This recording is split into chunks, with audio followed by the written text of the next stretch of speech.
dzisiejszym odcinku wybierzemy się nad legendarne jezioro Bajkał. Miejsce, które zachwyca swoją surową, dziką naturą i niesamowitą czystością wody. Ale to nie wszystko. Zabiorę Was także do małej rosyjskiej wioski, gdzie kończy się asfalt, a czas jakby stanął w miejscu. Drewniane chatki z ozdobnymi okiennicami, krzywe płoty i cisza, jakiej nie znajdziecie nigdzie indziej. To miejsce wygląda, jakby żyło według własnych zasad, gdzie świat zewnętrzny zagląda bardzo rzadko. Przenieśmy się razem w tę niezwykłą syberyjską codzienność.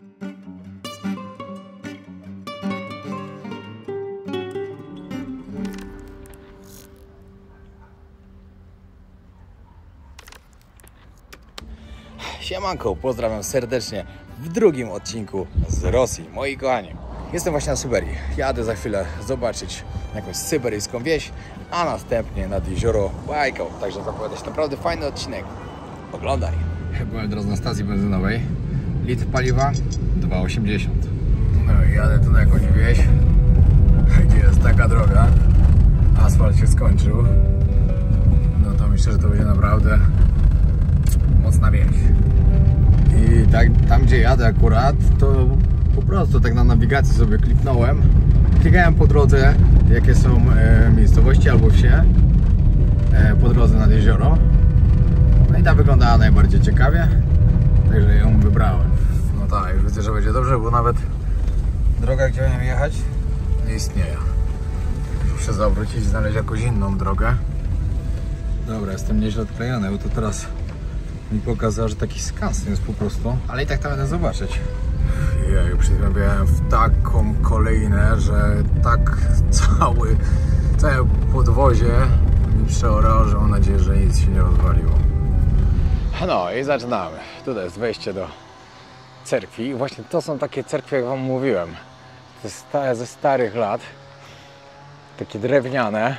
W Polsce można zobaczyć takie. W jednym mieście na Podlasiu, później opowiem, którym właśnie wysłałem, żeby się zapytać Ali, żeby mi trochę podpowiedziała. To jest napisane właśnie, że to jest z 1915 roku.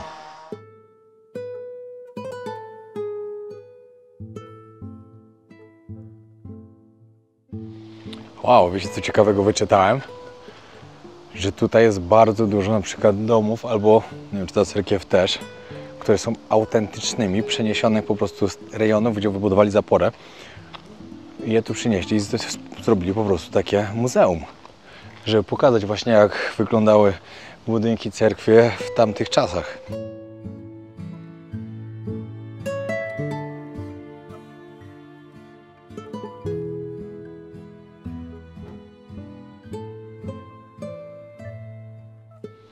Tu jest napisane właśnie, że w tym miejscu chodzi o to, żeby oddać ten syberyjski klimat, który był na przełomie XVII-XIX wieku. Tutaj sklep.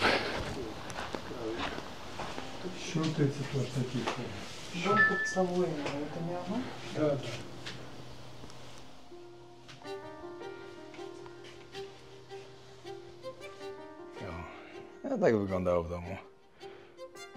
I powiem Wam szczerze, jak byłem właśnie na Podlasiu w jednej miejscowości, no to taki klimacik zachowany jest bardzo. Ale to jest ciekawe.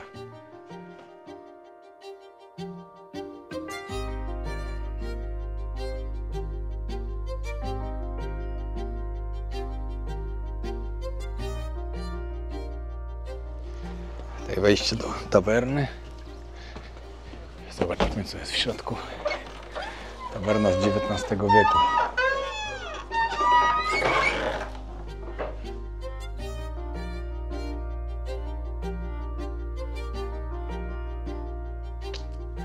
No i tak. Boczek, czosnek do przegryzienia. I woda. Pewnie wino jeszcze.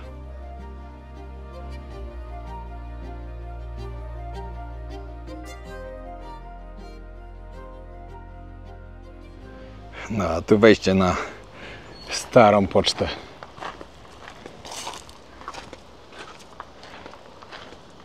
Pocztę? Nie, to by źle przetłumaczyło. A nie, Post Station, dokładnie poczta. Znaczy wszystko sobie tłumaczę na tłumaczu Google. Ale to poczta, to chyba nie poczta, to coś innego znaczy.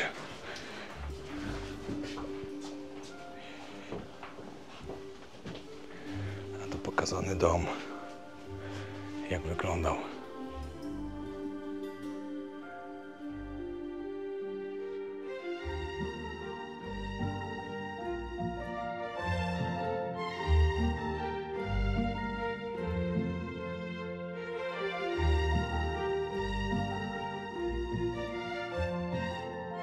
Wiecie co, to chyba bardziej było traktowane jak jakiś taki guest house albo coś takiego.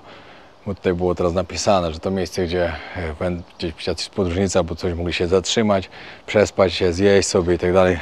To chyba bardziej o to chodziło.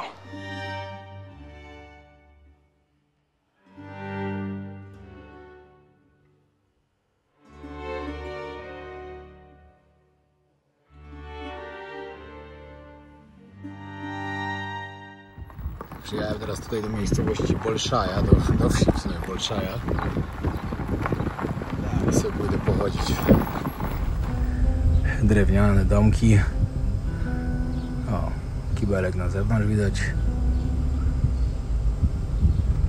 No, taka droga. Powiem wam, że chciałem zobaczyć właśnie taką syberyjską wieś. No i co chciałem, to mam. Wygląda dokładnie tak, jak się spodziewałem.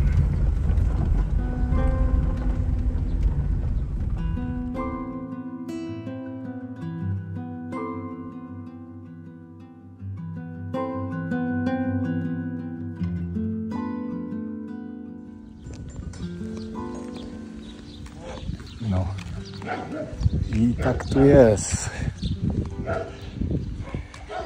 Ja tam właśnie zobaczyć, z przodu jest piękna cerkiew, ale to zaraz wam pokażę. Tam dojdę, tylko chcę się też przejść tutaj, zobaczyć sobie. Kto z was lubi klimacik takiej wsi? Dajcie znać. Bo ja w lato, na chwilę, lubię, naprawdę. No ale mieszkać to no wiadomo, że jednak nie. Patrz jaki tu domek. Tu musi mieć tyle lat. I ktoś mieszka normalnie.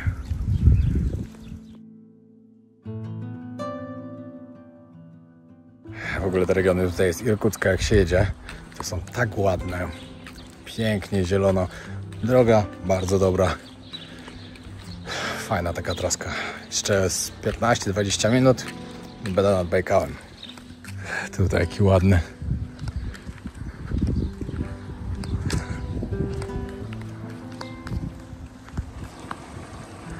No i tu też cerkiew taka typowo z cegły.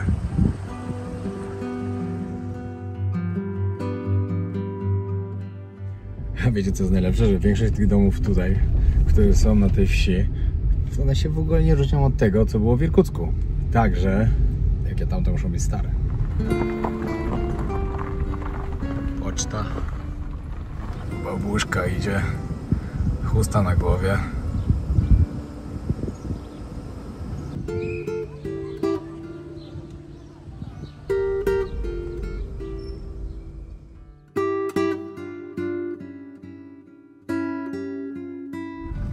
Tak, główna ulica jak jest to jest, ale wszędzie po bokach, na wsiach tak wygląda. Się zastanawiałem właśnie przy wypożyczeniu samochodu, po co oni mnie pytają, gdzie ja jadę? Czy aż takie złe drogi będą? Bo pytali się, czy potrzebuję normalne auto, czy jakiegoś SUV-a. Ja mówię, nie no gdzie, nie potrzebuję SUV-a. No i teraz wiem już, dlaczego te pytania były.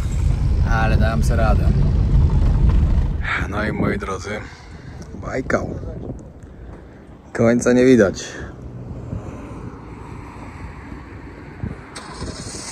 No i wjeżdżam właśnie do miejscowości Listwianka. Z jednej strony jakieś hoteliki, restauracje, z drugiej Bajkał.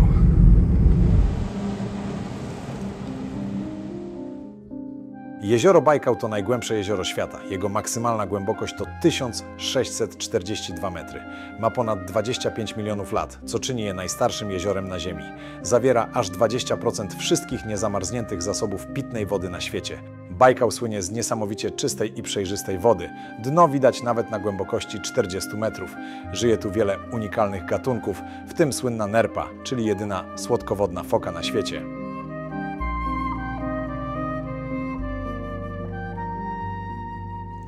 Mocna zima jest, to Bajkał tak zamarza, że było napisane, że jest samochodem, można powiedzieć, że tafla lodu ma nawet 1,5 metra. Chciałbym zobaczyć tutaj właśnie Syberię zimą. Kiedyś to zrobię, ale powiem wam jeszcze, że temperatura tutaj się zmieniła. Jest, nie wiem, 10 stopni na pewno mniej, bo taki czuć mroźny wiatr. A było dużo cieplej w Irkutku. No i na wejściu do restauracji idzie akurat foka. No i wreszcie dobre jedzonko. Barszczyk, kawka to wiadomo i pierogi z mięsem. Były tu też do wyboru pierogi z rybą. Pierogów z rybą chyba nie jadłem nigdy, także dzisiaj spróbuję. Ale wam powiem, że trafiłem. No jedzonko 10 na 10, serio. Nie spodziewałem się, że będzie aż tak dobre. Chyba że to po wczorajszych zupkach chińskich. Naprawdę mega.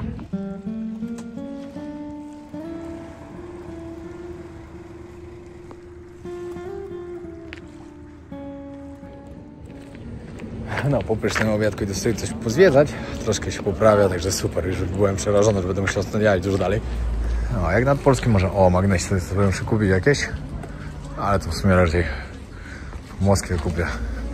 O, czyli jest zakaz kąpieli w Bajkale. No i bardzo dobrze. Zaraz by była brudna woda. Nie no, powiem wam, że to jest taki kicz wszystko, że chyba jadę gdzieś dalej po prostu. No bo raczej nie taki Bajkał chciałem zobaczyć. Co tu się czuję, jakbym był, nie wiem, w jakiejś Władysławowie nad morzem, gdzie po prostu wszystko typowo zrobione pod turystów. Dobra, tu jest jakaś miejscówka jeszcze z jedzonkiem, to pójdę coś zobaczyć. No i pamiątki jakieś pierdoły. O, taki rynek. O właśnie, słyszałem, że to muszę spróbować typowo takiej ryby jednej. Zaraz muszę dowiedzieć, która to jest. Wędzone rybki uwielbiam. Ну скажите, сколько здесь покушаете, сколько с собой?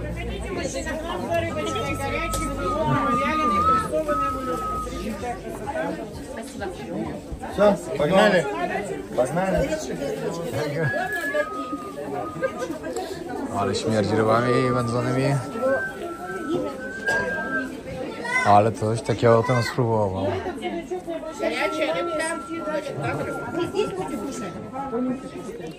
Kuszać.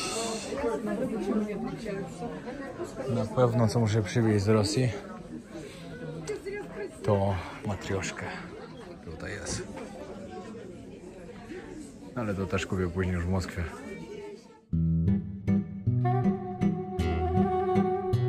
Ja pierwszy, jaki tu jest klicz, to jest szok. To samo miasteczko, disco polo na fulla leci. Same lodziarnie jakieś, wiecie, takie rzeczy, restauracje, no. Nie tego szukałem, także stąd jadę. Zjem coś jeść, albo nie, jadę po prostu do następnej miejscowości może zobaczyć. No bo nie, to nie, to nie, całkowicie nie to. Idę się jeszcze tutaj przejść trochę po tej wsi i później prawdopodobnie pojadę do kolejnej, tak jak mówiłem. Ale chcę jeszcze tutaj zobaczyć, jak to wyglądają te zabudowy starej syberyjskiej wsi nad Bajkałem. Dobra, zanim jeszcze stąd wyjadę, stwierdziłem, że spróbuję przysmaku, który tutaj jest oczywiście. Tutaj występuje jedna taka ryba, która jest po prostu stąd.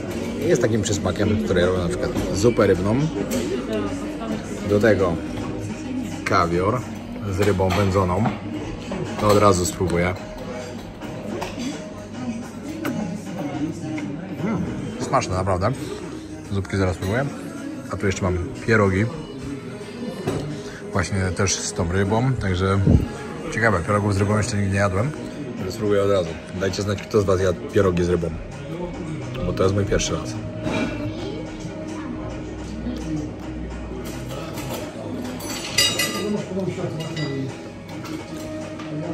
No jest to na pewno coś innego niż kiedykolwiek jadłem. Ciekawe.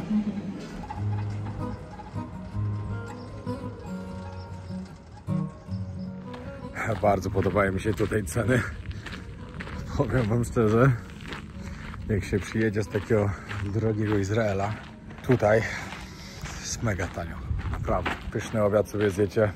Ja miałem tak, kawę, zupę, drugie danie. Jestem w bardzo turystycznej miejscowości i zapłaciłem za to 40 zł. No to wiadomo, że ktoś powie, no wcale nie tanio, ale jestem w turystycznej miejscowości, gdzie to spokojnie mogło kosztować raz tyle. Byłem na śniadaniu rano na przykład, no to zapłaciłem 12 zł razem z kawą chyba. Hostel zapłaciłem, hostel właśnie nie pamiętam, 55 zł chyba, a za super hostel. Paliwo 2,80. Dobre ceny tu mają na razie. Ciekawe jak będzie później tam dalej, no bo to wiadomo, że pewnie co miasto to będą inne ceny, takie zależy jakie miasto, ale na razie jest dobrze.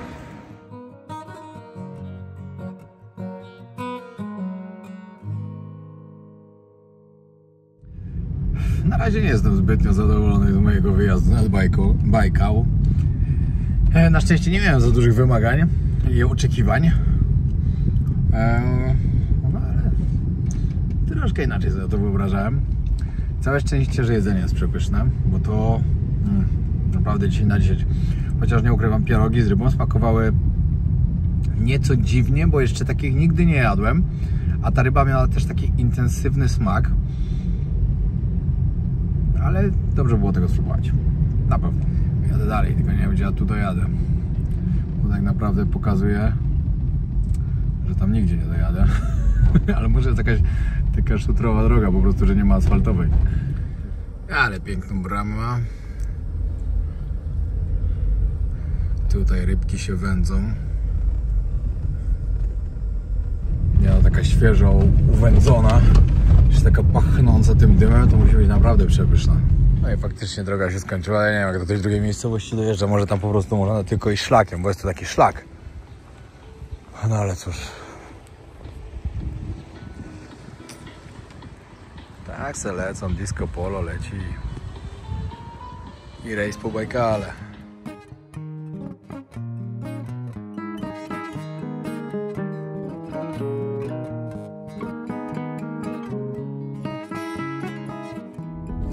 Od dzisiaj mam nowe takie marzenie, małe marzenie podróżnicze, no bo duże to nie jest, to jest raczej małe, żeby przyjechać nad Bajkał w zimie i się przejść po tym jeziorze.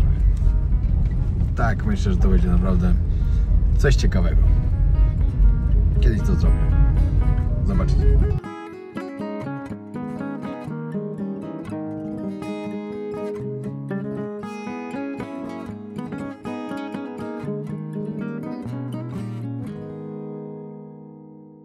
Wróciłem do Irkucka ze względu na to, że pogody nie ma, a stąd później jutro mam godzinę krócej niż stamtąd. Tu macie fajny obraz właśnie tego, jak tu jest pomieszanie w Irkucku. Tutaj stare syberyjskie domy z okiennicami i obok elegancki hotel.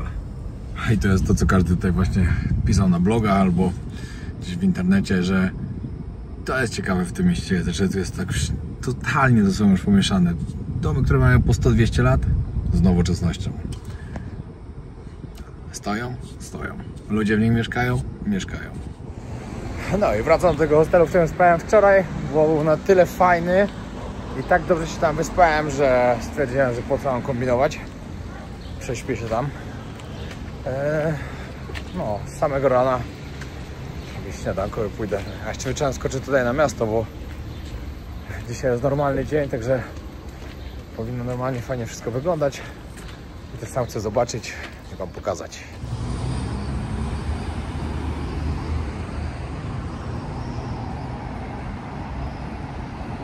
Dobra, myślałem, że sobie pochodzę trochę po mieście, jak będzie jeszcze ciemno. Już 10, tu dalej jasno. A ja się muszę trochę zwijać, bo rano muszę wstać bardzo wcześnie i wyjechać do tej wioski polskiej. W ogóle znalazłem, że są dwie wioski polskie, ale to wam jutro na odcinku opowiem, bo nie będę troszkę tak za bardzo ujawniał wszystkiego. To jest fajne, że będę mógł wam pokazać na tych vlogach i wsie, i to takie mocne wsie, syberyjskie wsie, a tak samo ogromne miasta. Wiecie, no, W Moskwie żyje 12 milionów ludzi. W Petersburgu jeszcze nie wiem, bo nie sprawdziłem. Ale i tak 12 milionów. Szok. To mi się podoba. Domek z drewna, ale G-klasa stoi pod chatą. Dobra, mój błąd. Nowe dane pokazują, że w Moskwie mieszka 13 milionów ludzi, a razem z aglomeracją jest ich 25 milionów. Nieźle. To jest już mocna liczba.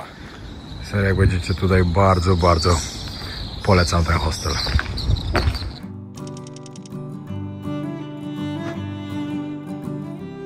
Siemanko. Dzisiaj wczesna pobudka, wczesne śniadanko i zaraz ruszam w trasę do polskiej wioski. Normalnie nie mogę się doczekać, jak spotkam tam kogoś, z kim będę mógł porozmawiać po polsku. Wiadomo, że to zobaczycie w kolejnym odcinku, tam dojadę, a zanim tam dojadę, to jeszcze chcę odwiedzić jakieś miejsca po drodze, ponieważ mam tam 2 godziny trasy. Także na pewno gdzieś się będę zatrzymywał, coś oglądał, bo mam na to czas po prostu. Taki mam zamiar. Jak pogoda nie pokrzyżuje moich planów, to będzie dobrze. Ale jestem dobrej myśli. Pozytywnie zawsze, pamiętajcie. Czasem jak jestem zmęczony, to trochę sobie ponarzekam.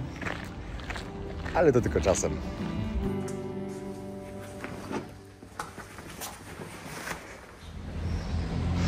Ciekawe, jak tam traska pójdzie.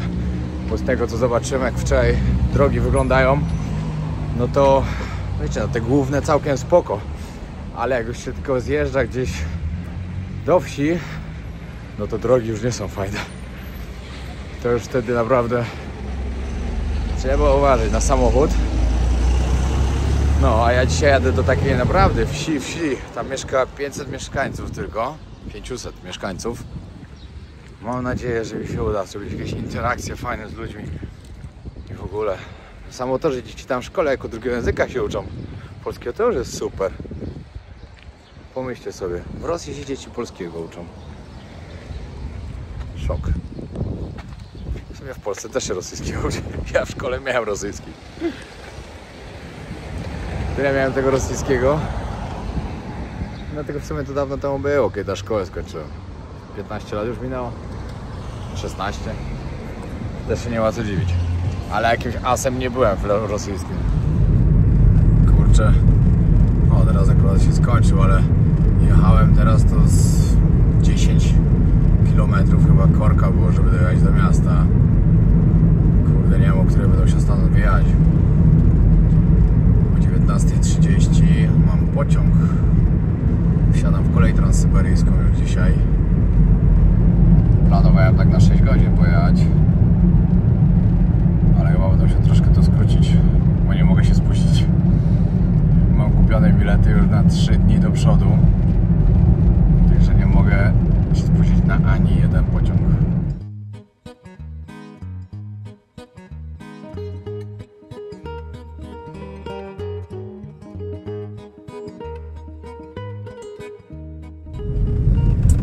Klimat na tych wsiach to jest naprawdę wyjątkowy. Patrzcie, jaki domek.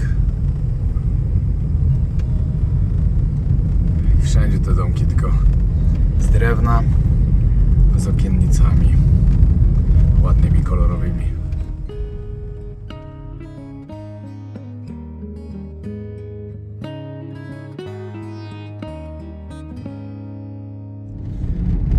Nigdy w życiu nie zapomnę, jak zawsze na wakacje się jeździło do babci na wieś. To babcia mieszkała naprawdę na takiej wsi, już daleko, dom pod lasem miała. Do pierwszego sklepu 3 km. I no, to były zawsze najlepsze wakacje, jakie sobie tylko można było wymarzyć.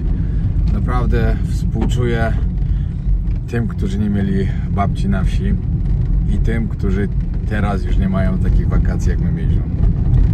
Bo już nie mają.